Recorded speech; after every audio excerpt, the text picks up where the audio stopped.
Muito bem, senhoras e senhores, começando mais um Loucos por Automobilismo, edição número 287 do seu podcast favorito de velocidade, aquele programa das quintas-feiras, o programa do Mensageiro do Caos. Você faz as suas perguntas e a gente não responde o que você quer, na verdade a gente responde outras coisas e você fica com mais dúvidas. Mas assim que é legal, né?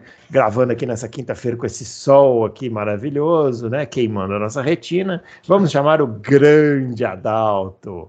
Ele também está lá, mas só que lá no QG do Auto Race fica mais protegido do sol, né, Adalto? Na minha bate-caverna aqui, né? É. Bruno, nós estamos aqui mais para... não estamos aqui para esclarecer, estamos aqui para confundir. Confundir, exatamente. Entendeu? Não Fazemos temos essa questão de pretensão de esclarecer as pessoas. Vamos confundi-las um pouco mais.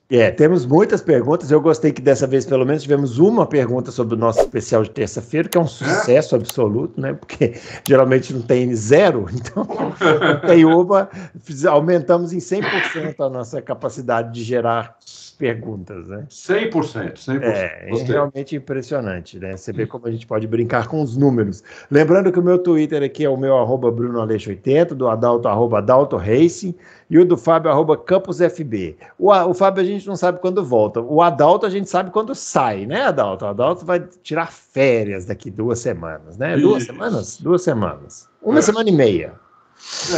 Vamos ainda fazer os loucos da semana que vem e depois aí 2 semanas fora. O Adalto vai aproveitar aí para descansar um pouquinho e voltar renovado para essa temporada de Fórmula 1 que promete, né? Eu espero que dessa vez a viagem não seja tão atribulada como foi nas férias passadas, que eu mais cansei do que descansei. Da última vez o Adalto chegou de viagem e perguntou: e aí, Adalto, descansou? Ele falou: sim, muito, agora eu preciso tirar as férias das férias, para poder descansar das férias. Muito bem, vamos começar a responder as perguntas então, porque hoje tem umas respostas assim mais difíceis, né? E a gente vai precisar aqui se concentrar bastante. Muito bem, o Vinícius Sandre é o primeiro, Adalto. Ele pergunta o seguinte: a McLaren tem dinheiro, estrutura, tradição e piloto. O que falta para conseguirem voltar a competir por vitórias e títulos? Eles foram a minha maior decepção na virada de regulamento. É verdade, né? A McLaren estava pronta, né? Parecia que ia chegar quando o regulamento virasse, a McLaren ia finalmente aparecer de novo entre as grandes, mas não aconteceu, né? Não. Olha, eu não achei. A decepção foi a Mercedes, né? Que ficou, né? Totalmente. A McLaren, ela ficou um pouco também. Mas não ficou que no começo do ano eles ficaram muito, depois eles foram se recuperando. Porque eles começaram com um problema crônico de freio. Uhum. E você imagina um Fórmula 1 com problema de freio. Né? O carro fica inguiável, o carro fica... Né? O piloto não confia no freio, o freio superaquecer toda hora. O freio superaquecer em 3 voltas. Então, realmente... E também a questão do efeito solo, né? Não acertou. Mas se você for ver bem, quem acertou mesmo foi a Red Bull e a Ferrari. A Red Bull mais que a Ferrari, né? Mas a Ferrari também acertou. Por quê? Porque as duas estavam na Fórmula 1 no primeiro... as duas não, né? O Adrian Newey, que é o projetista da Red Bull, estava na Fórmula 1 no primeiro efeito solo. E a tese de mestrado dele na faculdade foi efeito solo. Então, evidentemente que ele ia ter uma vantagem, por isso que eu dizia em 2021 que a Red Bull era a favorita para 2022. E a Ferrari, esse pessoal que está na Ferrari não tinha ninguém da época do efeito solo. Mas muita gente do efeito solo, que não está mais na Ferrari, se aposentou, tudo, que trabalhou na Ferrari, deu consultoria para a Ferrari. Eles foram atrás desses caras, entendeu? E esses caras deram um monte de dica para eles, por isso que eles acertaram também. E se ferraram depois daquela normativa 39, né? Porque eles tiveram que dar aquela prancha que vai embaixo do carro. Eles cortaram ela em 2, a Red Bull também tinha feito isso. Eles cortaram ela em 2 e a parte de trás mexia para compensar o kick. Uhum. Né? Para não dar o kick, aquela parte de trás mexia. Aí você vê que depois que fizeram isso, a Ferrari deu uma piorada. E parece que agora eles não vão ter esse problema mais. Uhum. Então vamos ver como vai ficar. Eu acho que a McLaren, ela tem um bom projetista, né? Esqueci o nome dele agora. Eu gosto do projetista da McLaren, mas ele ainda é um cara... não é um cara de primeira prateleira dos projetistas, mas é de segunda, entendeu? É de segunda prateleira, ele não é um projetista comum. Ele só tá, eu acho que ele só tá atrás do Adrian Newey e dos caras da Mercedes e da Ferrari. Não é o James Key? Não, né? James Key, ele mesmo. Eu acho, mas como ele é um cara inteligente, muito bem preparado, e já tem uma certa experiência, porque, se eu não me engano, ele já está há uns 10 anos na Fórmula 1. Eu acho que esse ano a gente pode esperar coisa melhor da McLaren. Eu acho que esse ano a gente pode esperar que a McLaren, no mínimo, lidere aí o segundo pelotão. O que vai ser uma volta ao que foi em 2021, 2021, né? 2021. Porque o próprio Zac Brown já falou, para disputar o título é 2025. Porque olha só, o que eu ia dizer, só para vocês terem uma ideia aqui, vamos pegar o campeonato de construtores de 2022. A Red Bull fez 759 pontos, aí depois a Ferrari 554 e a Mercedes 515. Essas três, por enquanto, estão em outra categoria. Sim. Todas as outras abaixo vão demorar aí uns 3 anos para chegar nela. Mas você pega no segundo pelotão, você teve a Alpine com 173 pontos e a McLaren com 159. Sabe o que faltou para a McLaren aqui? Faltou o Ricardo fazer mais pontos. Exatamente. Faltou o Ricardo fazer mais pontos. Porque 80% desses pontos são do Norris. Entendeu? Então, se o Ricardo fosse um piloto, não tivesse tido tanto problema com o carro, né, ele faria o dobro, no mínimo o dobro de pontos que ele fez. No mínimo. Ou se não o triplo. E a McLaren teria liderado o segundo pelotão de novo. Entendeu? Agora, a McLaren passou por tempos nebulosos, mano, nos últimos anos. Vendeu um monte de coisa. Inclusive a sede da McLaren, eles venderam e alugam do cara que comprou. Entendeu? Eles passaram por vários problemas, mas conseguiram se reerguer. Rejeitaram a proposta da Audi de 650 milhões de euros. Né? Eles rejeitaram. Não para a Audi comprar a McLaren inteira, mas para ter o controle. A 60% da McLaren. Ou seja, se você for ver bem, eles avaliaram a McLaren basicamente 1 bilhão de euros. Porque eles ofereceram 650 por 60% da equipe. Entendeu? Então, a McLaren, eles avaliaram 1 bilhão. Quer dizer, uma empresa, uma equipe de corrida que vale 1 bilhão de euros e vale que foi oferecido, quer dizer, né? Tem tudo para voltar aí. Vamos torcer para que eles voltem. Tá quase chegando no valor do Auto Racing, né? Quase lá. Chegando mais um pouquinho, eles chegam mais no valor um pouquinho. Né? Vamos lá, ó. O Mário Designer pergunta: aparentemente vão aumentar o tamanho dos carros para evitar o efeito que faz eles pularem, como a Red Bull tinha menos problemas com isso. Vocês acham que isso vai aproximar eles dos outros ou que Adrian Newey vai arrumar uma forma de potencializar a máquina de toda forma? Eles vão aumentar o tamanho dos carros? Sério? Eu entendi essa, Mário. Eu acho que saiu errado aqui. Não, né? Escrito no celular, isso. Não dá. Aumentar o tamanho do carro, aí esquece Mônaco, né? Porque os carros não vão andar, eles vão ficar entalados. Não vão aumentar o tamanho dos carros. Já está quase. Vão diminuir o peso em 2 quilos, que era para ser o peso do ano passado, né? E aqui a outra pergunta que ele manda é se já tem um plano para corridas na chuva ou se vai ser aquela palhaçada de sempre, ou seja, se vão arrumar alguma solução para o spray. Eu não vi nada sobre isso. Ô Mário, se você é um assíduo espectador do Loucos, eu sei que você é. Você deve lembrar, o ano passado, quando eu falei, podia inventar uma espécie de um para-choque atrás. E eu falei, vamos me chamar de louco, retardado? Opa, eles estão pensando nisso. Sei. E eles vão testar isso em 2 corridas. Vai ficar horroroso, né? Mas tudo bem. Se Vai der ficar para sem, correr mas na pelo menos chuva... dá para ter corrida. É, Né? sei. O mais feio que não ter corrida... Imagina esses carros que já são grandes com uma travessa de para-choque. Vai ficar parecendo um caminhão de carga. Ó, vamos lá. Arno Sontag. Minha pergunta é sobre a Porsche. Será que ela entra ou foi um fogo de palha? Segundo, nós sabemos a Red Bull quer ser autônoma na fabricação dos motores, o que não agradou a Honda, que já está mirando na AlphaTauri. Minha opinião, talvez a Porsche deveria investir na McLaren e ela se tornar uma equipe de fábrica. O que vocês acham? Não, são várias coisas aqui, né, que você colocou, todas elas são pertinentes. Bom, a questão da Red Bull, eu acho que não tem volta. A Red Bull comprou uma porrada de equipamento, tirou uma porrada de gente da Mercedes, da Ferrari, de outros lugares. Tem um departamento gigante agora para fazer o motor. Eu acho que eles não voltam atrás. Então, o que eles vão fazer com todo esse investimento e todas essas pessoas que eles contrataram, tudo virar sucata não dá, né? O negócio vai virar sucata antes de... Sucata nova. Sucata nova, não dá, né? Então, realmente, eu acho que eles vão seguir com esse plano.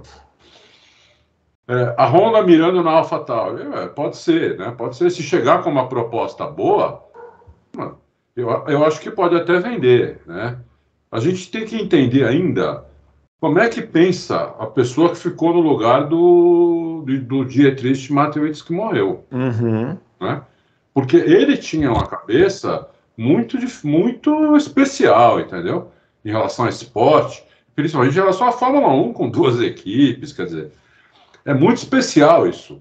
Tem que ver se a pessoa que ficou, ou as pessoas que ficaram no lugar dele, como é que elas vão ver isso. Porque... nada está à venda e tudo está à venda, né? Então a AlphaTauri não está à venda. Agora, se chegar alguém lá com um valor interessante, eu não vejo por que a Red Bull não possa vender, entendeu? Não vejo por que não. E se a Porsche devia mudar para a McLaren, investir na McLaren? A McLaren recusou, né? A McLaren recusou a Audi, entendeu? Então, a Porsche...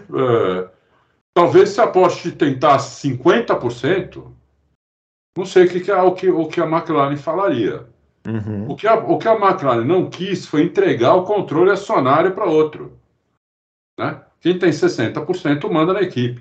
Quem tem 50,01% manda na equipe, entendeu? Tem que ver isso. Eu ainda acho que é mais fácil comprar Williams do que a McLaren. A Williams está praticamente à venda, né? O pessoal lá não quer muito continuar com a equipe. Mas quando eles compraram, já era isso. Né? Já compraram para vender. Compraram para vender. Então... Vamos lá, o Edward Putfire.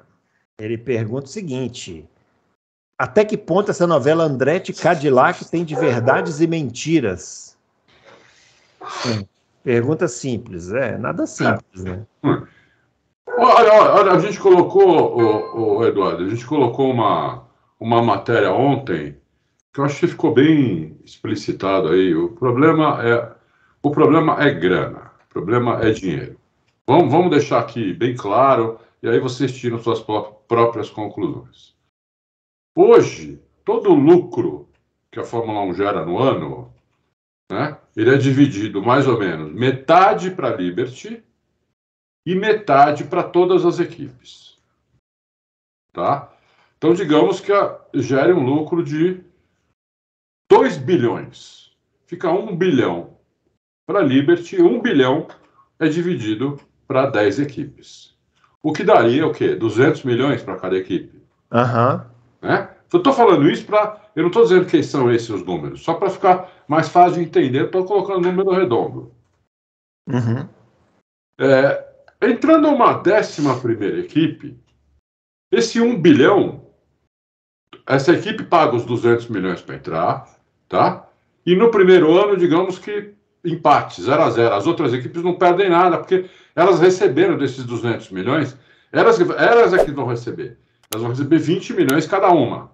Então, não as impacta. Elas vão receber mais do que recebiam. Só que no ano seguinte, elas vão voltar a receber o que elas recebiam. Só que dividido, em vez de ser dividido por 10, dividido por 11. Então, essa equipe que entrar, ela precisa gerar mais 10% de faturamento para a Fórmula 1. Para ninguém perder, para as outras equipes não perderem. É basicamente o que nós estamos falando aqui desde que começou esse problema.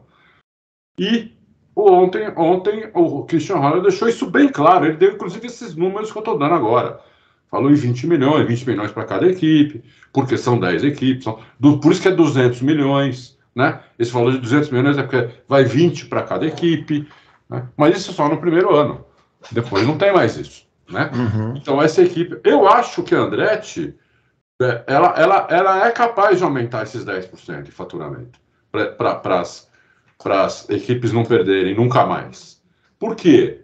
Ela é uma equipe americana, ela é uma equipe conhecida, ela é do maior mercado do mundo, ela conseguiu uma parceira que é a General Motors, né, que tem um nome, foi a maior empresa do mundo durante 40 anos, então eu acho que ela consegue, entendeu?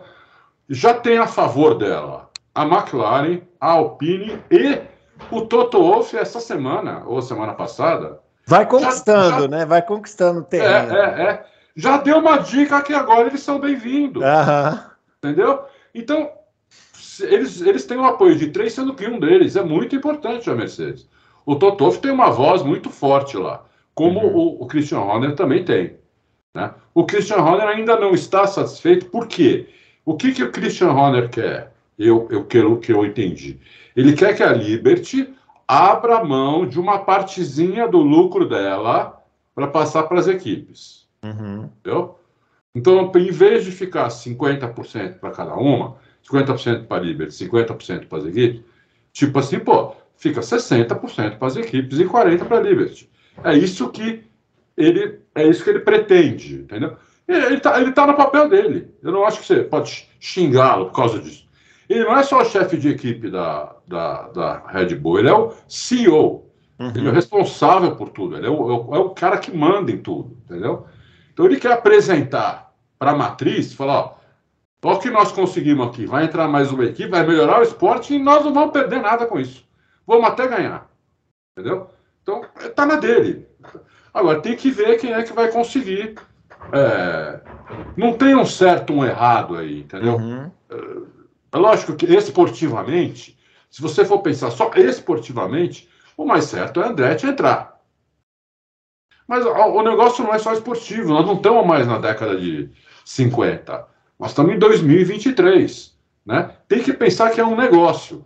Então, tem que arrumar uma maneira de ser bom esportivamente e comercialmente. Eu acho que é isso. É isso aí. Bom, chegamos na pergunta agora, a pergunta polêmica.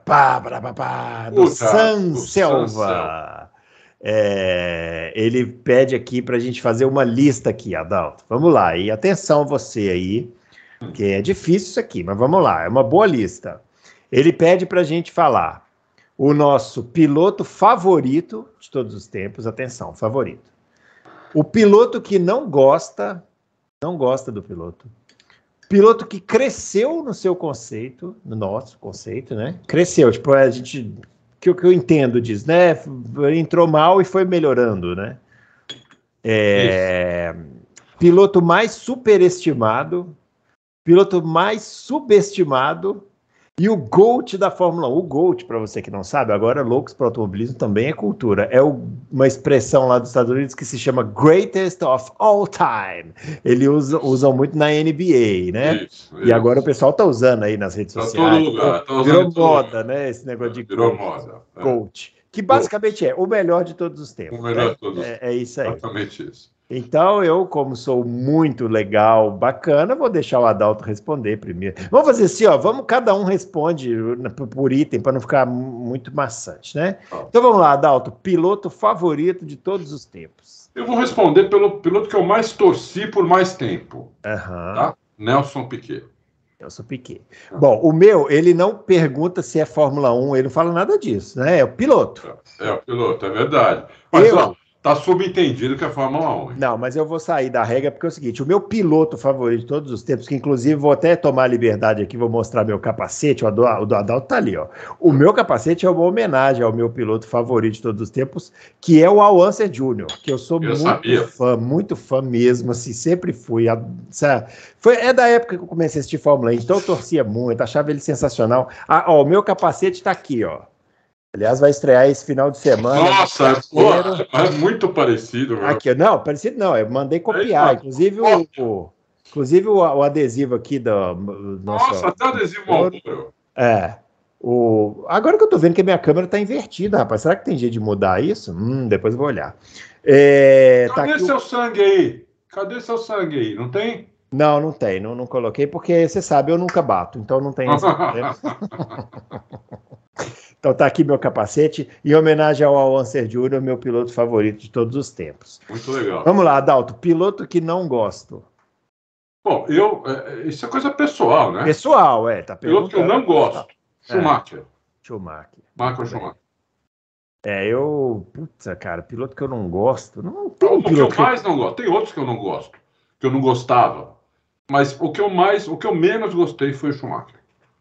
Cara, eu não gostava daquele Irvine. Puta cara folgado. Eu também não gostava. Eu também não gostava. Chato aquele cara, folgado pra caramba. Eu tenho uma lista. Gostava, não. Se eu for pensar bem, vai aparecer uma lista. Mas assim, de supetão assim, eu vou falar esse Irvine, chato. Puta.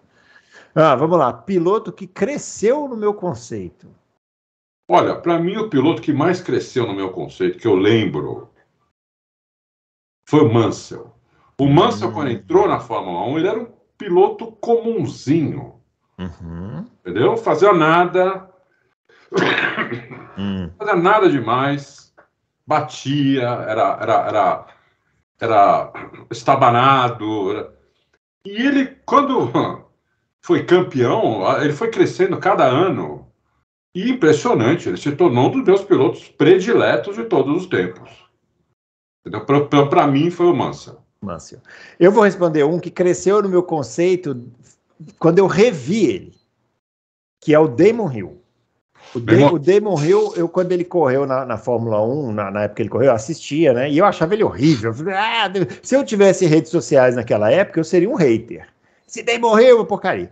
Aí, uns anos atrás, eu comecei a rever temporadas inteiras, assim, rever as corridas, eu falei, cara... Esse cara não era ruim, não, viu?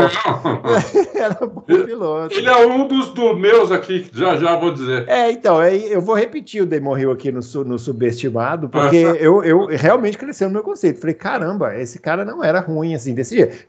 Gente, né, não era um craque sensacional, mas um piloto eficiente, eu diria. E eu achava ele muito ruim quando eu assisti da primeira vez. Muito bem, piloto superestimado. Eu vou repetir um piloto aqui, só que vou ter que explicar. Né? Porque senão vão me chamar de louco, com razão, se eu não explicar. Para mim, o mais superestimado também é o Schumacher. E agora eu vou explicar por quê. Não que o Schumacher... eu achei que você ia falar o Mika Hakkinen, que você cometeu aquele... Fala, pô, o Mika Hakkinen não é bom. Falei, Mika Hakkinen, para mim, é o segundo. Para mim, é o segundo. Sei. Então quer dizer que naquela ultrapassagem genial lá na Bélgica, maravilhosa, que muita gente coloca como uma das maiores de todos os tempos, tinham dois superestimados na sua... Tinham dois superestimados. Tudo bem. Eles não tinham o que fazer. Eles fizeram o que a maioria dos outros pilotos faria. Eles saíram um para cada lado. E o nosso brasileiro... Você vai apanhar. Ficou quietinho no meio, porque se ele faz assim no volante ou assim... Sei. Dá um mega acidente. A dificuldade da freada ali, você não vai considerar nada. Não. Piloto de Fórmula 1 tem que conseguir fazer aquilo, eu acho. Sei, tá bom. Foi muito bonita plasticamente, foi muito bacana, mas eu acho. Tá bom. O Schumacher é o mais superestimado. Porque ele não é mais. Mas foi durante muito tempo, comparado ao Ayrton Senna. E na minha modesta opinião, não tem comparação. Não tem comparação. O Senna é infinitamente melhor que o Schumacher. Entendeu? O Senna tem N qualidades muitas qualidades que o Schumacher nunca mostrou. Então, é por isso que eu acho que o Schumacher, para mim, está entre os 5 melhores pilotos de todos os tempos, hein? Já é ótimo, então, né? 5 melhores. Então, quer dizer, e ao mesmo tempo eu acho ele superestimado, porque você não pode comparar o Schumacher. Você não pode achar que o Schumacher é o GOAT da Fórmula 1, na minha opinião. Eita que pariu. Ele não é o GOAT da Fórmula 1. Então, é isso. Agora, é só a minha opinião, né? Não é a verdade absoluta. Eu não vou brigar com quem discordar de mim. Ufa! O meu superestimado é o Villeneuve. Como eu odiava. Mas você acha que ele era superestimado? Oi, pessoal, pergunta pro Fábio Campos o que ele acha do Villeneuve. Ele vai fazer uma defesa aqui. Não, excelente, isso aqui é superestimado, Villeneuve. É mesmo? Aham. Não. Villeneuve é superestimado. Jacques Villeneuve. Bom, eu falei só Villeneuve, o pessoal pode achar que eu estou falando do Gilles Villeneuve, mas não, é o Jacques Villeneuve. O mais subestimado. O mais subestimado, na minha opinião, foi o Damon Hill, porque eu acho que ele também era um piloto comum e melhorou demais, melhorou muito, né? Um cara que ganhou corrida com Jordan, um cara que quase ganhou com Arrows, um cara muito bom piloto, acima da média, e todo mundo falava que ele era fraco, ruim. Damon Hill virou sinônimo de campeão ruim, né? Isso. Tipo, você fala assim, quem é um campeão da Fórmula 1 que não merecia título? Você perguntar na rua, a pessoa vai falar de cá, Damon Hill. E não é, né? Não é. Eu posso... O Villeneuve mas o Damon Hill eu cito 5 campeões piores que ele. Exatamente. Piloto... tem que responder. Eu falaria o Damon Hill, mas como eu já falei o Damon Hill na série, eu vou falar um atual. Eu acho o Magnussen. Magnussen é subestimado.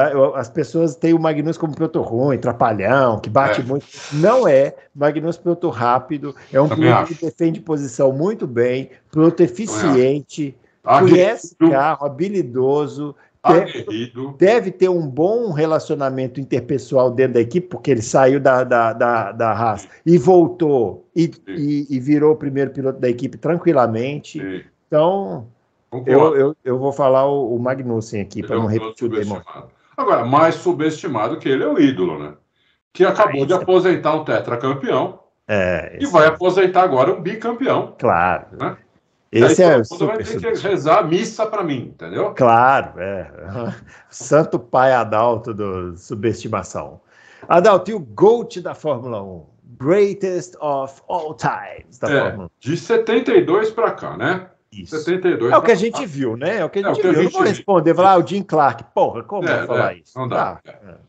Para mim, é o Senna, indiscutivelmente. Eu não tenho nenhuma dúvida. Eu tenho dúvida entre dois, que eu fico indo e voltando, que é o Hamilton e o Schumacher. Como você proibiu de achar que é o Schumacher?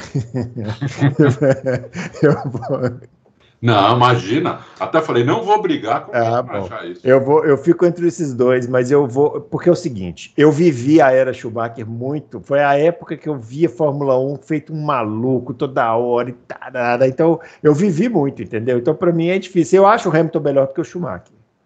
Eu acho, assim, se botasse os dois no mesmo carro, eu acho que o Hamilton ganhava, entendeu?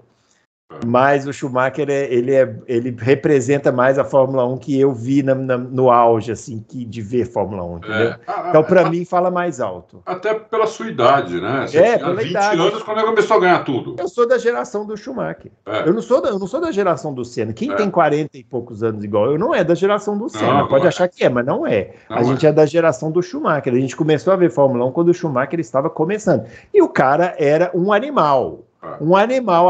Eu, inclusive, sempre cito o Schumacher antes dele começar a ganhar tudo na Ferrari, que aqueles 2 anos na Benetton, depois dos primeiros anos na Ferrari, que era um monstro que ele fazia na Ferrari.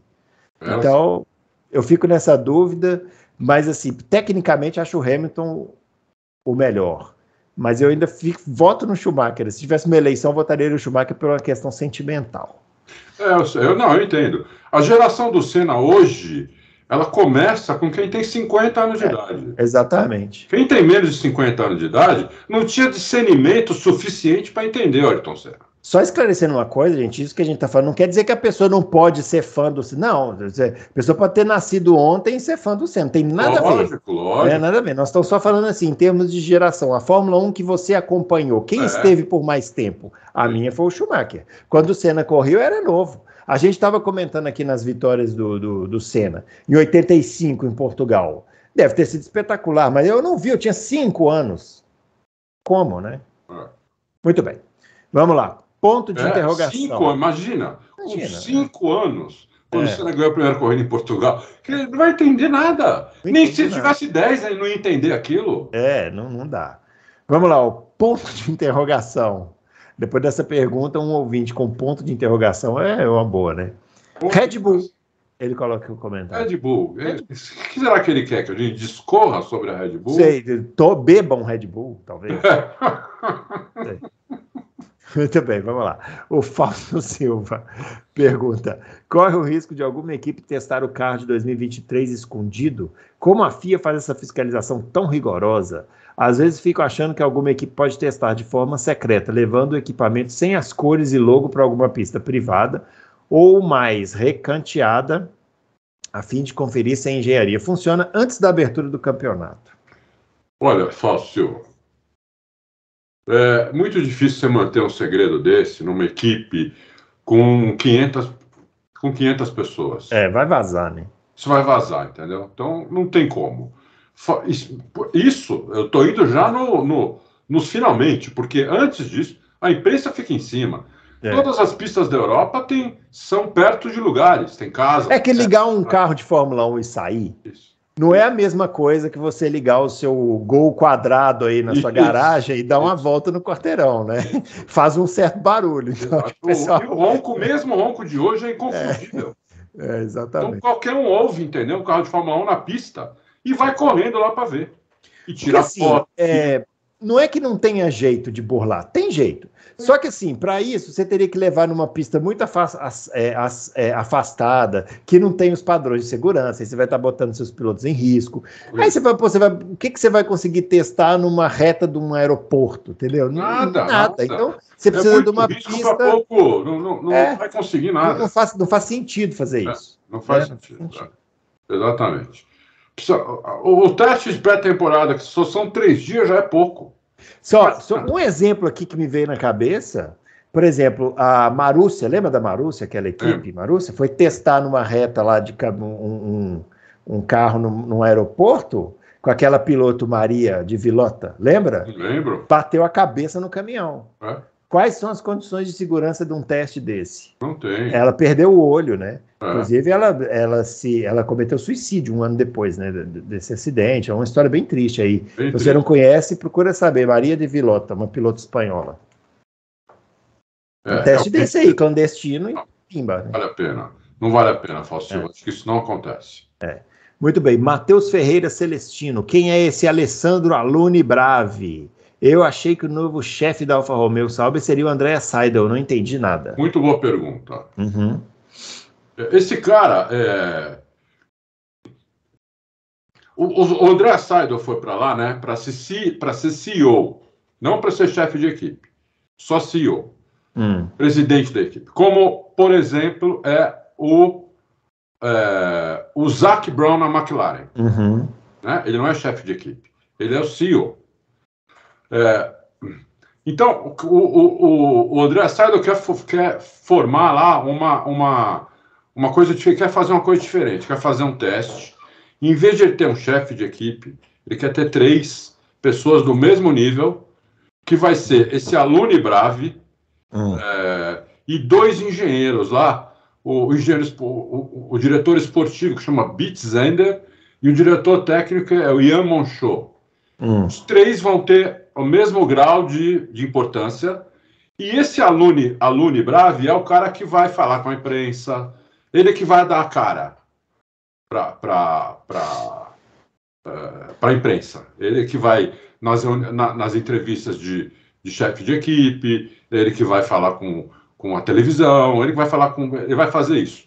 Mas ele vai ter lá, quem colocou ele lá foi a própria Sauber, ele é do Grupo Sauber, ele está no Grupo Sauber desde 2017, né? Quem colocou ele lá foi o Peter Sauber, porque o Andrea Seidel pediu, vamos tentar aqui uma estrutura diferente. Em vez de ter um chefe de equipe que faça tudo, vamos ter 3 caras, né? Como se fossem 3 chefes de equipe, só que com responsabilidades divididas. E ele vai ser esse cara aí que vai ser mais um chefe de equipe para relações públicas, digamos assim. É isso. Muito bem. Se vai dar certo. Eu acho assim, se tiverem papéis definidos, tipo assim, função para cada um, tem. Aí pode ser que funcione. Agora, se for uma confusão hierárquica aí, meu filho, não sei não. Vamos ver. Mas olha, fala para você, alemão para organização. Tem que confiar, né? Eles devem saber o que eles estão fazendo. Tem que confiar. Muito bem, César com Z. Adalto, depois dessa novela entre Red Bull e Honda, como você imagina que vai ficar a conta desses milhões investidos pela Red Bull na fábrica de motores e as dezenas de funcionários larapiados da Mercedes Ferrari, se eles fizerem parceria novamente? Larapiados é ótimo, né? Parece que foi lá, parou uma van preta na porta, abriu, apontou uma arma e falou, vem pra cá.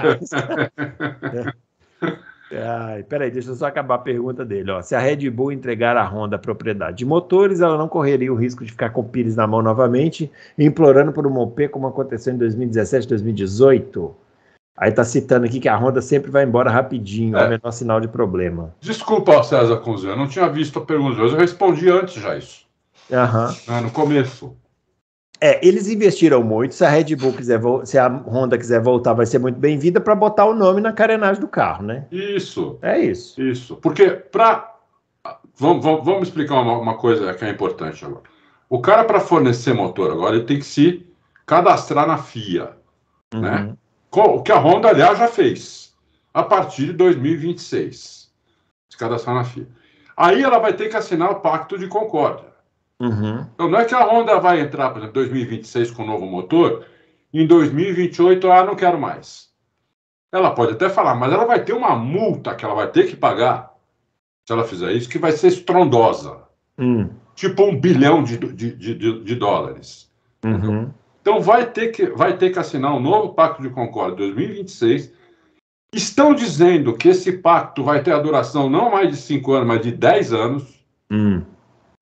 Então, quem se comprometer com a Fórmula 1 a partir de 2026 é um comprometimento de, no mínimo, 10 anos, porque a multa é absurda, entendeu? É absurda. Então, o cara tem que pensar 1000 vezes antes de fazer um comprometimento desse. Aqui no Brasil, isso nunca daria certo, porque aqui você não consegue se comprometer por 3 meses com as coisas. Porque tudo muda. Tudo muda. As leis mudam. O tempo inteiro. Todo mundo, assim, a vontade do freguês, né? Segurança jurídica aqui é uma falácia, assim, né? Falácia, zero, né? Zero. Então, muda o governador, muda as leis do Estado, muda o presidente tudo. muda as leis do país, muda tudo. Troca os presidentes das empresas. Isso. Assim, nossa, mas essa empresa não dá resultado. Por que será, né? O cara saiu de uma empresa dizendo que tem um rombo de 20 bilhões lá, meu. Tá de brincadeira. Tem que provar isso aí, porque senão esse cara se faz isso na Europa, nos Estados Unidos, e não consegue provar, ele vai preso, meu. Não é? Ele vai... Aqui não, aqui todo mundo já acredita. Aqui já acreditou. Eu estava aqui fazendo a conta e, rapaz, está faltando 20 bilhões. Né? Que coisa. Então, o brasileiro é maravilhoso. O Brasil é sensacional. Em 2026, vai ter que se comprometer com 10 anos, tem que pensar bem nisso. É isso aí. Davi Santos. Adalto, gostaria de seu comentário dessa briga entre FIA e equipes e também se realmente a Porsche comprou o Williams. A Porsche não comprou o Williams, né? Não. Ainda não. Pelo que eu saiba, eles ainda estão negociando. Né? Que a questão parece que é grana, valor. Né? A Porsche, no caso da Williams, seria uma compra, uma aquisição total. Entendeu? A Porsche compraria tudo, né, da Williams. E a Williams tá vendo valor. Porque a Williams a Williams e todo mundo da Fórmula 1 já tem na cabeça que a McLaren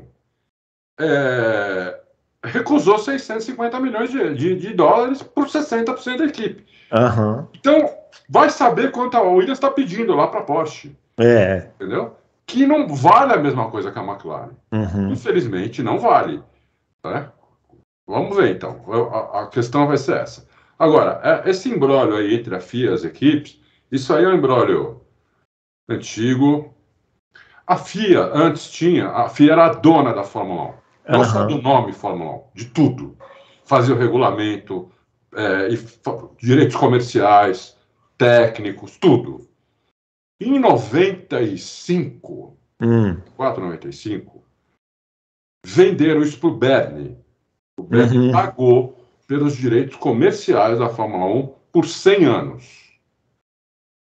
100 anos. Se eu não me engano, pagou 2 bilhões.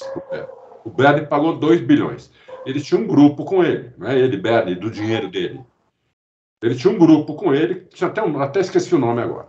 E então a FIA cedeu os direitos comerciais, vendeu. Cedeu não, cedeu. Vendeu por 2 bilhões os direitos comerciais da Fórmula 1 para o Bernie e... como chamava aquela empresa que estava por trás do Bernie? Putz, não sei. A cabeça, meu... FOM. Hã? Não era FOM? Não, FOM, eles formaram a FOM, que é Formula One Management. Isso. Mas... não sei. Tinha o nome, esqueci. Era um nome curtinho. Bom, o que aconteceu foi que o Bernie depois vendeu esse direito para a Liberty, que pagou 4 bilhões e meio por isso. 4 bilhões e meio. Então, a empresa, a Bernie e os investidores dele compraram por 2 e já venderam por 4,5. Né? Muitos anos depois. Porque isso foi em 95, tenho quase certeza que foi em 95. Só que a FIA ainda é dona de outras coisas da Fórmula 1. Como, por exemplo, o nome. Nesse contrato, aquela que faz o regulamento. Cada vez mais junto com as equipes, mas ainda ela tem a palavra final. Ela ainda tem várias coisas da Fórmula 1, mas não tem os direitos comerciais. Os direitos comerciais são 100% da Liberty. Então, e a Liberty paga algum daquele lucro que ela tem anual, também ela paga algum para a FIA. Eu não sei quanto, mas ela paga algum para a FIA. Né? Agora, o que aconteceu foi, parece que o Fundo Soberano da Arábia Saudita ofereceu a bagatela de 20 bilhões para a Liberty. A Liberty acabou de pagar 4,5 no negócio em 2018, 2017. E esse fundo já ofereceu 20 bilhões. Olha o lucro. O ano passado, e não foi nem nesse ano, foi ano passado. E a Liberty falou, não nos interessa vender, nem por esse valor. Nem por esse valor. Vocês têm uma ideia de como a Fórmula 1 era e do que é hoje. Né? Quer dizer, antes as equipes viviam com o Pires na mão e eles estão recusando 20 bilhões de dólares. Isso, exatamente. Então, é uma coisa assim, né? A virada foi impressionante. E o que acontece? Quando esse presidente, Mohamed Ben Sulayem, ele tá muito... o problema é que ele é muito bocudo. Era uma coisa que não era para ele sair falando. Entendeu? Ele saiu falando que é muita grana, né? Que tem que ver direito, tem que ver também a parte da FIA, não sei o quê. E a Fórmula 1 mandou uma carta para ele: você está de brincadeira? Você está diminuindo o nosso negócio? A gente não vale 20 bilhões? Você é louco. Você é doente da cabeça, você não pode fazer isso. A gente vai te processar se você fizer isso de novo. Está ameaçado lá. A gente vai te processar se você fizer isso de novo. Porque a Liberty pode vender os direitos comerciais para quem ela quiser, por quanto ela quiser. É lógico que a FIA precisa assinar também. Mas a FIA não ia assinar um negócio desse? É lógico que ia. É que ninguém quer. Por exemplo, eu não quero que a Arábia Saudita compre. Acho que o Bruno também não. Imagino que a maioria dos torcedores também. Não. Né? Porque é um lugar que não tem nenhuma tradição de automobilismo. É um lugar que é dominado por uma família. É uma ditadura. né? Então, eu acho que não Se do jeito que está hoje, os caras já estão implicando com piercingzinho no nariz e dos pilotos, não sei o que, você imagina se vende. Entendeu? Então, eu não gostaria que comprasse. É. Eu acho que a Liberty até não vendeu, até por causa disso, porque eu vou te falar, cara, você compra um negócio por 4,5 bi e 6 anos depois alguém te oferece 20 e você não vender, realmente, né? É isso aí. Mas ainda bem que não vendeu. É isso. Ainda bem. Eu acho que com essa explanação aí, você respondeu a pergunta do Godspeed, que ele está perguntando isso. Como a FIA pode intervir na venda da Fórmula 1? O que a Liberty Media realmente comprou e o que a Liberty tem direito de fazer por conta própria? E para quais ações precisa da autorização da FIA? Isso. Está respondido. Fernando Marinho, para vocês, quais os 3 acidentes mais fantásticos que vocês lembram da Fórmula 1? Para mim, foi aquele do Kubica no Canadá. Acidente, vamos colocar assim, né? Acidente fantástico é diferente de trágico, impressionante. De trágico, Vamos colocar vamos tentar colocar acidentes que não geraram maiores consequências, assim, né? Porque, tem uns acidentes aí só que infelizmente o final foi trágico, né? O acidente mais trágico que eu me lembro foi do Gilles Villeneuve, de assistir. Aham. Né? Agora, fantástico, eu concordo com ele que foi esse do Canadá, do Kubica, porque é impressionante o tamanho da porrada. Tamanho da porrada, e não acontecer nada com o cara. Né? Ficou tonto, né? Para não falar que não aconteceu nada, ficou tonto. Só que porrada que foi aquela, meu. Né? No muro direto. Não, e teve a segunda pancada, né? Porque ele veio, deu no muro, depois ele saiu quicando e ainda acertou do outro lado e foi... Só essa do outro lado já dava para dar uma arrebentada no caboclo, né? Sabe qual que eu vou citar? Um que eu nunca esqueço esse acidente, que ele é muito espetacular. É aquele do Christian em Monza. Ele vem para passar o companheiro, o cara fecha, ele decola, dá um 360 e cai exatamente do jeito que ele levantou o voo. Aquele acidente. E cruza a linha de chegada. Cruza a linha de chegada. Aquele acidente ali é um ele negócio... ia passar o companheiro de equipe na linha de chegada. Exatamente. Ele tirou para passar, o cara deu uma chegadinha, era o Martini, né, Pierluigi Martini. Ele deu uma chegadinha, aí o Christian decolou, cara. E para quem não viu, tem aí no YouTube, vê. Ele deu um 360 no ar e caiu com as 4 rodas no chão. Incrível, esse acidente é incrível. O pai dele falou que morreu por alguns segundos. Com certeza, né? E você já viu o Christian falando sobre esse acidente? É incrível, porque ele falou assim que para ele, porque você olha assim e fala, um acidente, né, daquele dura 1 segundo, não deu tempo nem dele ver. Ele falou que para ele foi em câmera lenta.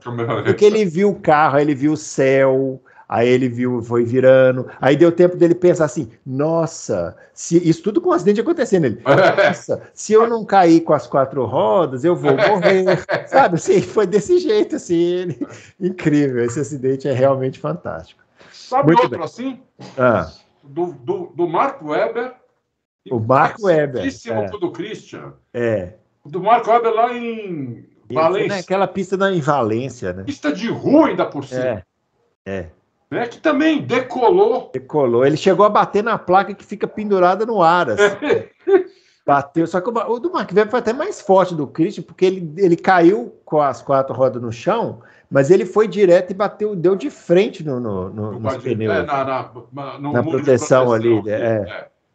O Webber já tinha decolado em Le Mans, se não me engano. Acho que o de Le Mans foi depois, né?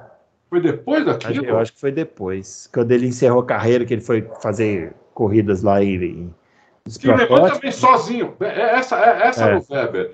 Ele ainda bateu em alguém, essa do Webber. Essa do Webber. Lembra quando entrou na Fórmula 1 a Caterham, a equipe... aquela do Bruno Senna. Aquelas 3 lá. Aquelas 3 equipes horrorosas. Isso. E os caras andavam tipo 1 segundo mais lento que os outros carros, no mínimo. Aí ele foi chegar para dar uma volta, ele era tão mais rápido que não deu tempo. Não deu tempo dele tirar o carro. Aí ele pegou, decolou e mesma a dinâmica parecida. Só que foi mais forte do que o do Christian, bem lembrado, porque ele pousou, o Christian pousou e foi parando, né?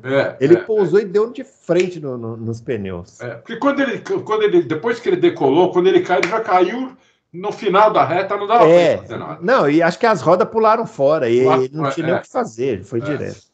Muito bem, é isso aí. O Adriano pergunta, o Alonso consegue um pódio? O Hulk Magnussen, quem vence? Alonso consegue um pódio. Assim, Adriano, eu acho que em condições normais, não. Numa corrida louca, sim. Né? Condições normais, não.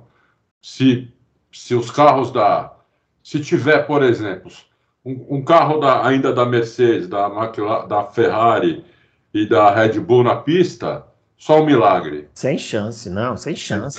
Ele precisa de uma corrida dessas malucas que chove, para, volta a chover, para. Aí tem bandeira amarela, aí um padre maluco invade a pista. Isso, essas coisas aí pode ser. Uma corrida maluca, Entre o Hulk e Magnussen, eu acho que ganha o Magnussen. Não vai ser uma surra, igual foi com o Mick Schumacher, né? Sim, mas sim. O Magnussen ganha. Mr. Anderson, espero que tenham tido um excelente período festivo. Muito bom. Minha pergunta é em relação ao alemão Nico Hülkenberg. Vocês já meio que respondemos, né? Só que ele pergunta se o Hülkenberg vai aguentar a pressão e se o caldo entornar, o Pietro pode assumir o lugar dele. O Pietro vai continuar na Haas, né? Foi renovado o contrato. Mas assim, sinceramente, esqueçam, eu acho que o Pietro não entra de titular na Haas. Depois que o cavalo já passou 70 vezes e eles não colocaram ele em cima do cavalo, eu acho que cada vez não é agora que a Haas fechou com um piloto experiente, que não vai ficar batendo toda hora, que vai ter chance para o Pietro. Né? Acho bem difícil mesmo. Bem difícil. Eu não vou dizer para você que não vou dizer categoricamente, mas eu tô com o Bruno. A chance é muito pequena disso acontecer, muito cada vez menor. Mas foquem, já falamos aqui, o Fittipaldi que vocês têm que focar é outro agora. Pietro tá lá, legal, fazendo o trabalho dele, parabéns e tudo, mas o Enzo é que tá no caminho. Isso, o Enzo é que precisa agora detonar na Fórmula 1. Torcer para ele ter bons resultados, que aí sim é a chance de ter um piloto brasileiro na Fórmula 1. Porque o Pietro e o nosso amigo campeão da Fórmula 2 lá, o Drugovich, eu acho que não tem a menor chance. Eles têm muito pouca chance mesmo. Muito bem. Murilo Carvalho, há pouco tempo a Ferrari disse que sua UP iria ganhar 30 cavalos para 2023. Se eu fosse chefe de equipe, eu nunca daria qualquer informação sobre melhora do meu carro antes da temporada, pois isso é uma dica importante para outras equipes saberem o que tem de melhorar. Você acha isso certo? Você acha certo isso que a Ferrari fez? Ou acha que é um tiro no pé? Não, mas isso não foi a Ferrari que fez. Isso foi o que a gente falou quando a gente falou de uma equipe treinar escondida. Isso vazou. Isso vazou, entendeu? E pronto, a Ferrari até falou, não, da onde tiraram isso, mas ficou meio claro que é verdade mesmo, entendeu? Ele está falando aqui que está pesquisando onde ele leu que o Piquet e Prost gostam de carros dianteiros. Aquela pergunta da semana passada, né? A única coisa que eu sei com certeza é que os McLaren de 84 e 87 eram dianteiros e o Prost se deu bem neles. Eu até já expliquei isso para ele, por quê. Né? Eu vou falar de novo, porque eu escrevi isso, né? E pouca gente deve ter visto. O Prost, quando entrou na Fórmula 1, o Prost já entrou com o efeito solo. O Prost entrou na Fórmula 1 já com efeito solo. Antes do efeito solo, os carros eram muito traseiros na Fórmula 1. Todos os carros eram traseiros. Tinham que eram os menos traseiros, os que eram mais traseiros. Mas todos eram traseiros. Quando entrou o efeito solo, acabou com a tendência traseira dos carros. Os carros ficaram até um pouquinho dianteiros, até porque alguns carros até tiraram a asa dianteira, porque ela atrapalhava o ar que vinha por baixo. Então os carros ficaram um pouquinho mais dianteiros. O Prost, como já pegou um carro assim, se acostumou maravilhosamente bem com o carro. Enquanto os outros, a maioria dos outros, que estavam acostumados com um carro muito traseiro, tiveram muito mais dificuldade em guiar um carro assim. Entendeu? Então o Prost se acostumou com um carro que era mais dianteiro. Porque ele já entrou assim na Fórmula 1. Né? Então é isso que acontece. Não é que o Prost gostava de carro dianteiro. O Prost gostava de carro neutro. O Prost fazia um acerto maravilhoso, talvez o melhor de todos nisso. Talvez não. Eu acho que eu banco a minha opinião que ele foi o melhor acertador de carro da Fórmula 1. O carro neutro, entendeu? só que ele conseguia guiar o carro, tanto traseiro quanto um pouquinho traseiro, um pouquinho dianteiro, e ele começou guiando carros mais dianteiros. É isso. É isso aí. O doutor Shira pergunta: caso a Andretti prove que atendeu os requisitos para entrar na Fórmula 1 e mesmo assim forem negados, poderia a Andretti processá-los na justiça americana? Sabemos que a justiça americana não perdoa quando americanos são vítimas de negócios injustos e estelionato. Vide as prisões da FIFA pelo FBI em 2015, que inclusive levou o então presidente da CBF para a cadeia. Não, mas aí é outra coisa. Outra coisa, né? É outra coisa. Poderíamos ter... Aí era propina. Então. É que...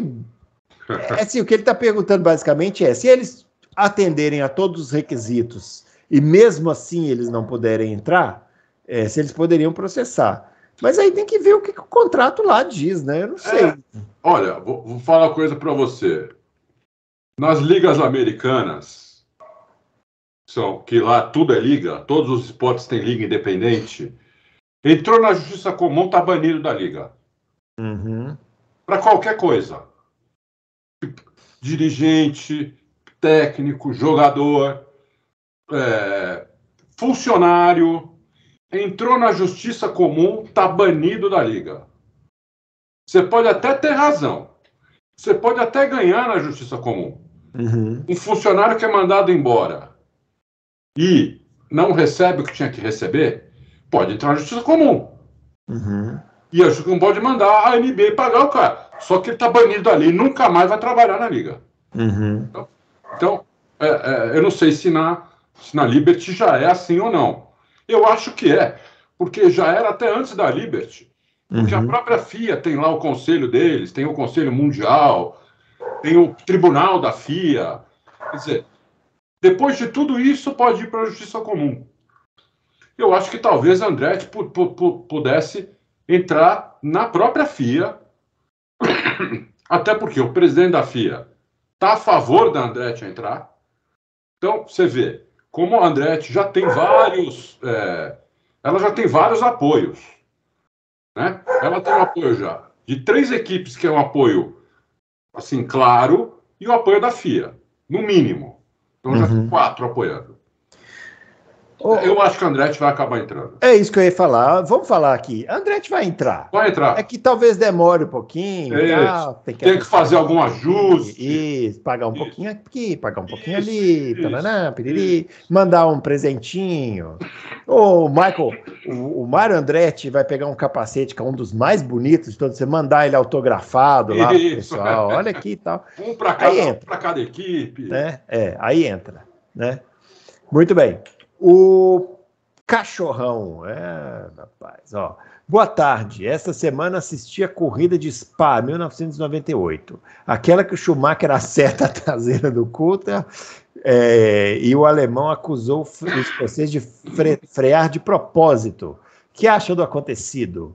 Eu, de minha parte, acho no mínimo esquisito. Vamos explicar, né? Essa corrida de 98 é aquela que estava chovendo e todo mundo bateu na primeira volta. Todo mundo. Isso. Aquele strike. Inclusive o Coulthard e o Schumacher. Inclusive o Coulthard e o Schumacher. Todo mundo bateu. Aí refizeram a largada, e continua a corrida com muita chuva. O Coulthard estava uma volta atrás, sei lá. Isso, uma volta atrás. E naquela época a disputa do campeonato era Hakkinen e Schumacher. Aí o Schumacher chegou para dar uma volta. O Schumacher estava liderando a corrida, sim, com, sei lá, muita vantagem. Muita vantagem. Aí ele chegou para dar uma volta no Coulthard e o Coulthard desacelerou o carro, mas ficou no traçado. Aí com aquele spray o Schumacher veio e crau na traseira, né? Foi, o Schumacher não viu que tinha o spray. Tinha o spray, ele não viu. E aí o Schumacher... aquilo foi acidente de corrida. Eu acho que o Coulthard ele errou, mas não fez de propósito. Não fez. Eu acho que ele julgou errado, porque era meio que uma reta tinha torta que vai para a direita. Ele falou, vou ficar no cantinho aqui, o Schumacher vai desviar. Só que não dava, é difícil. Gente, as coisas na Fórmula 1 acontecem em questão de milésimos. Né? Então... Milésimo. E, olha, foi eu que liberei essa pergunta do Cachorrão. Então, na hora que eu tive que ler, né? Então eu sabia dessa pergunta. Eu peguei e fui pesquisar. Eu peguei uma imagem onde o comentarista fala assim: o Coulthard acabou de receber uma ordem para deixar o Schumacher passar, bum! E bate. Então, é muito o que o Bruno falou aí. Eu acho que o Coulter tirou o pé, até porque ele recebeu a ordem. Mas não se ligou que o Schumacher estava quase colado já nele. E o Schumacher não viu também porque tinha o spray do... E tem uma coisa também que precisa considerar, é o seguinte, ali, quem acha que o Coulter fez de propósito, está dizendo que o Coulter fez uma sacanagem para favorecer o Mika Hakkinen. Aí você tem que pegar o histórico do cara. O Coulter nunca foi um piloto sujo. Nunca. É um piloto ruim, né? Ele é um piloto bem fraco, mas sujo não. Ele era um piloto bem limpo, assim, e tal. O final da carreira dele ali em 2008, que ele já estava meio velho, ele andou dando umas erradas meio esquisitas, mas ali já é falta de reflexo. Sim, né? sim. Mas o Coulter nunca foi um piloto sujo. Então eu acho que ele errou o julgamento. Eu sei que na hora que eles chegaram no box, o Schumacher foi para cima. Foi para cima. A galera teve que segurar. Seguraram os dois, porque o Coulter encarou. O Coulter encarou. Encarou e eles iam partir para a ignorância, e se não fossem os mecânicos, ia ser legal, porque ia ser uma porrada ali. De capacete, imagina. O Schumacher já tinha tirado o capacete. Já tinha tirado o capacete. E muito o Coulter não. O Coulter não, porque ele não é bobo, né? Aquele maluco que nem um doido aqui. Pô, tá louco. Mas eu acho que não foi de propósito. Acho que ele errou e ficou o folclore aí, né? Acontece. Muito bem. O PBO tá perguntando sobre a queda de braço da FIA com a Liberty. A gente já falou bastante sobre isso, né? O Braia fez uma pergunta enorme para variar, mas como é sobre o nosso tema do especial, eu vou ler, porque afinal de contas ninguém pergunta nada sobre isso. Essa eu não tinha visto. Sempre estive com o ouvido ligado no Loucos, que ele tá falando que tinha muito tempo que ele não perguntava, é mesmo. É mesmo, tinha sumido. Vocês tocaram diversas vezes no assunto da diferença entre o monoposto da Indy com a Fórmula 1 na terça-feira. Gostaria de saber se vocês acham que a Indy deveria fazer um carro mais próximo do Fórmula 1 e se sim, como eles deveriam fazer isso. Talvez usando o conhecimento da Dallara, que já produz carros da Haas, da Fórmula 2 e da Super Fórmula do Japão. Obviamente respeitando para não exceder os gastos, aí complicou, né, Brian? Aí que complica. Aí complica, para tornar a Indy uma categoria financeiramente saudável. Eu acho que seria uma boa saída, pois um piloto da Indy se adaptaria melhor a uma eventual mudança para a Fórmula 1, até mesmo um piloto experiente e campeão como Newgarden Garden poderia se adaptar melhor. O grande X da questão é o que você falou aqui, né? O custo, né? Você deu a própria resposta, Brian. O custo. Lógico que o carro poderia se aproximar mais, sem aumentar tanto o custo. Poderia. Eu acho que está muito longe, como nunca foi. Assim, de uns 15 anos para cá, ou mais, 20 anos para cá, ficou muito longe. Não era da década de 90, por exemplo, não tinha essa diferença absurda. É que a Indy nos anos 90, ela tinha uma certa concorrência, né? Então, assim, os caras tinham 3, 4 marcas de chassi que ficavam lá disputando. Isso. Os caras tinham 3, 4 marcas de motor, 2 fornecedores de pneu, câmbio, blá, blá, blá. Quando você tem muita gente concorrendo, a categoria cresce muito rápido. Lógico. E aí fica muito próximo. Hoje, a Indy é monomarca, praticamente. Monomarca. Então, assim... Porque é um chassi, 2 motores e dois motores que tem um regulamento bem estranguladinho para ser bem parecido. Parece a Stock Car um pouco. Mas que é justamente para ser barato. Para ser barato. Entendeu? Então é isso. A Dallara e o chassi que a Indy usa... É da Lara. É da Lara. Da Lara. Então, eles teriam que tentar ver com a Dallara se eles poderiam fazer um chassi mais rápido, sem ser igual ao da Fórmula 1. Mas para o carro ficar mais rápido, né? Eles tinham que liberar mais aerodinâmica no carro. A Indy tem um pouquinho de efeito solo, tinha que aumentar um pouco esse efeito solo. E um pneu mais aderente, que o pneu, eles usam os mesmos pneus há 15 anos. Então, você vê, a Fórmula 1 todo ano tem um pneu melhor. Então, isso aproximaria, talvez, em 5, 6, 7 segundos. O que é uma barbaridade, né? Isso é uma barbaridade aumentar isso. Mas aí, por exemplo, para circuito misto, o carro, não sei se o carro já não fica perigoso. Um carro desse, por exemplo, baixar o tempo em Indianápolis, 5 segundos, pode dar morte uma atrás da outra.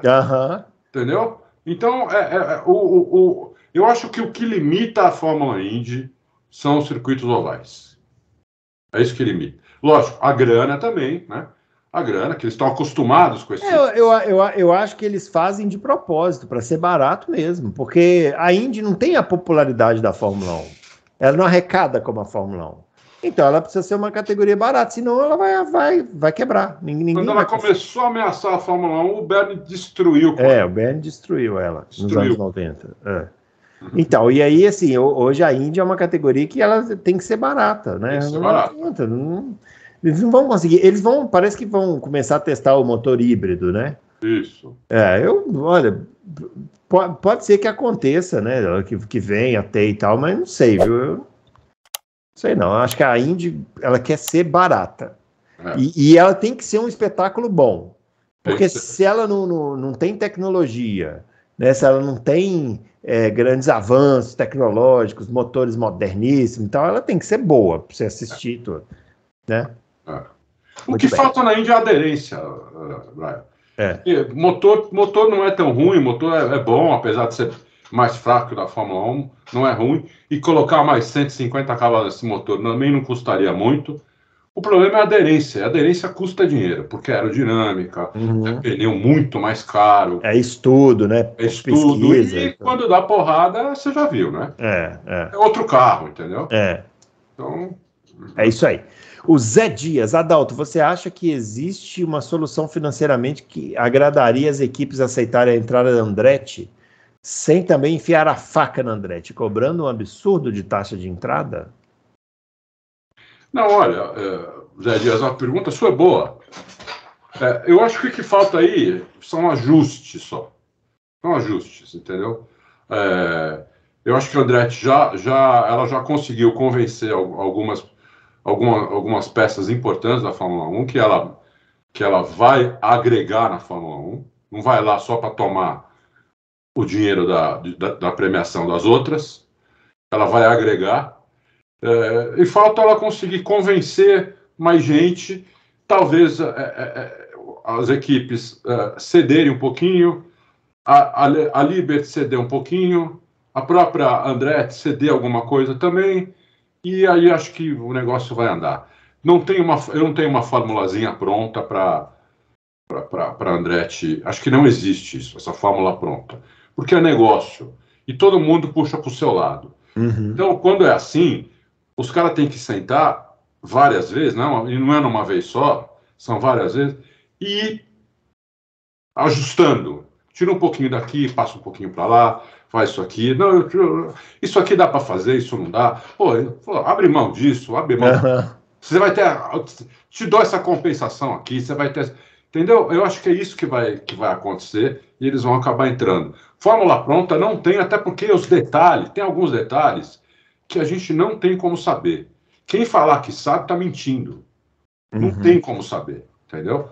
Então, eu li hoje ou ontem que Andretti, apesar de tudo, ainda não entrou com a papelada lá na FIA.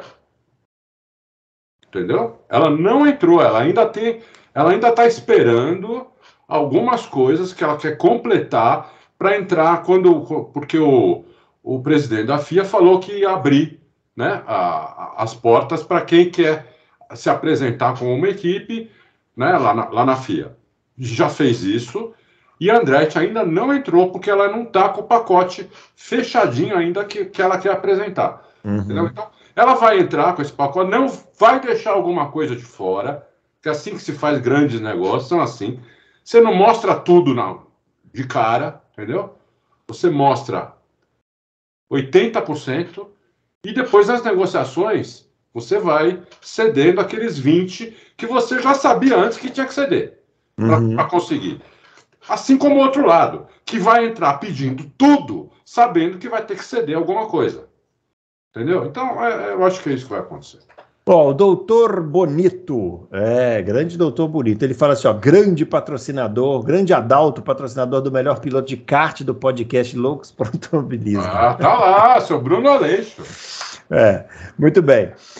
Tá falando que eu convidei os confrades para prestigiar os eventos Os Carteiros. Nesse dia, seria legal o Auto Race promover algum evento de arrecadação de alimentos. Seria uma boa oportunidade de ajudar quem precisa. E ainda podemos encher as arquibancadas para torcer pela Red Burros e ainda trocar uma ideia dos confrades. Primeiramente, deixa eu contar para vocês, eu não sou mais da Red Burros, viu, Adalto? Não de equipe. Agora eu sou da equipe Jaguar. Que é tipo Jaguar. Você foi devidamente roubado para essa equipe? Eu fui roubado, igual os caras da Mercedes, os caras da Red Bull roubaram os caras da Mercedes, me roubaram a Jaguar.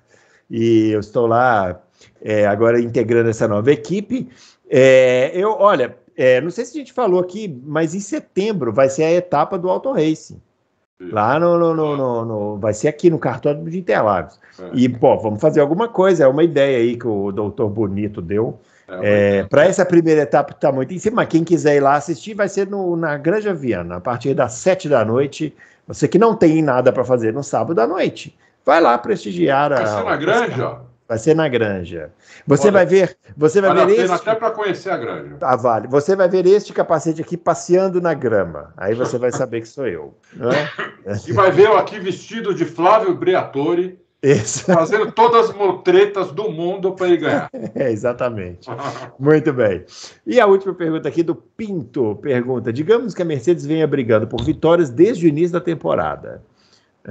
Pois é. E vocês fossem cada um chefe da equipe, já dariam preferência para o Hamilton logo de cara por todo o histórico com a equipe ou deixariam os pilotos livres para brigar nas pistas até que ficasse claro que apenas um dos pilotos teria chance de se tornar campeão? Para mim, a segunda opção. Claro. E o cara que se meter a dar ordem de equipe dentro da Mercedes com o Russell e o Hamilton vai arrumar uma confusão, porque nenhum dos dois vai aceitar, vai dar maior problema e eles respondem na pista, né? Porque uma coisa é não aceitar e o outro já, né? Igual o Vettel com o Leclerc lá, que não teve jeito. Aliás, pessoal, veja bem, apesar do Russell não ter título, o Russell é um piloto alfa. O Russell não é piloto B. O Russell é o Hamilton do futuro. Ele vai ser o Hamilton da Mercedes. Alfa, entendeu? Você acha que a Mercedes vai? E o Adalto fez uma perguntinha lá no Twitter dele esses dias, né? Quem você escolheria, né? Entre Leclerc e Russell? E foi tipo uma lavada do Russell. Lavada, mas uma lavada. E depois pro Russell com o Norris, outra lavada do Russell. Daí foi do Russell no Norris. O Russell é muito bom piloto, né? O Russell deu lavada nos dois. Quer dizer, o Russell hoje... Mas no Norris a lavada foi menor, hein? Porque agora só poderia perguntar Russell contra Hamilton, Russell contra Verstappen. Então, eu acho que os confrades acham o Russell tá ali na segunda prateleira. A primeira tá o Hamilton Verstappen. Mas eu acho que tá mesmo. Eu acho que tá mesmo. Meio que sozinho. Meio que sozinho. Eu vou falar, sinceramente, assim, o Leclerc, eu sei que ele tem muitos fãs e tal, mas não me convenceu ainda não, tá? Ainda preciso me convencer mais. Sabe o que eu acho que falta pro Leclerc? Minha opinião, é uma opinião também, hein, pessoal? Eu acho que falta um pouco mais de personalidade, um pouco mais de sangue nos olhos. Menos sorriso, mais cobrança em relação à equipe. Mas eu acho que é isso psicológico, né? Agora, na pista, precisa de outras coisas também, né? Na pista também. De concentração, precisa de um pouquinho, assim, de constância, né? Porque, vou te falar, erro todo mundo comete, mas você precisa saber se recuperar dos seus erros. Então, o Leclerc meio que... É verdade, Bruno. Talvez ele não exerça isso que eu falei, essa pressão na equipe, tudo, até por isso, até pelos próprios erros. Nesse nível de disputa que tem aí por título, né? Se você não mata, você morre. Você morre. Então, não adianta, né? Você tá lá liderando o GP da França em Paul Ricard, igual o Leclerc estava. Se ele ganhar aquela corrida ali, poderia passar alguma pressão para a Red Bull. E aí talvez o pessoal dá uma balançada. Só que ele foi lá e bateu. Sozinho. O que aconteceu? Sozinho. Aí o que aconteceu? Acabou, não buscou mais. Acabou. Acabou. Se você não mata, você morre. Então, fica essa lição. É isso aí.